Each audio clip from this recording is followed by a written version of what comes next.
Amelia and the Mug Mountain. In a cozy college dorm lived a bright young woman named Amelia. She loved to study, she loved to laugh, and she loved a good cup of tea, or coffee, or hot chocolate.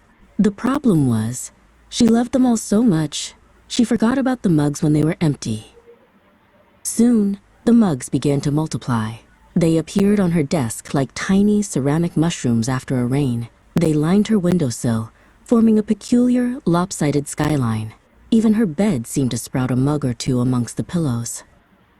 Her roommate, Mira, a tidy and patient soul, tried to help. "Amelia," she'd say, "are you perhaps cultivating a rare species of mug plant?" Amelia would giggle, promise to clean, and then promptly forget, distracted by another fascinating book or a funny video.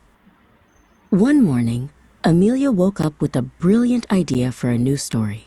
She reached for her favorite wise owl mug, but it wasn't there. She checked under her bed. Empty mug. She checked her bookshelf. Another empty mug. The windowsill? A whole choir of empty mugs.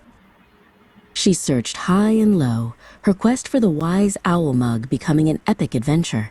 Where could it be, she wondered, as she navigated a perilous landscape of forgotten teacups and coffee stains. The horror! There were no clean mugs left. Suddenly, a tiny, almost imperceptible whisper seemed to float from the pile of mugs. "Clean me," it seemed to say. Amelia blinked. Was she finally losing her mind? Or was it the collective sigh of 100 unwashed mugs? Mira walked in, holding a single, sparkling clean mug. "Looking for this, Amelia?" she asked with a knowing smile. It was the wise owl mug.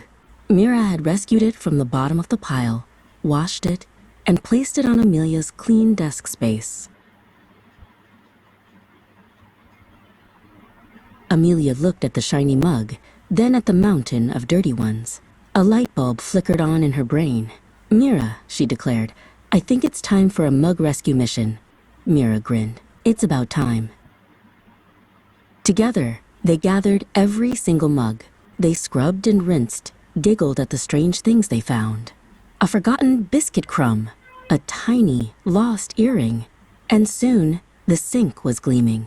The mugs were stacked, clean and ready for new adventures. From that day on, Amelia still loved her hot drinks. But now, when a mug was empty, she'd give it a little nod and say, "Time for your bath, my friend."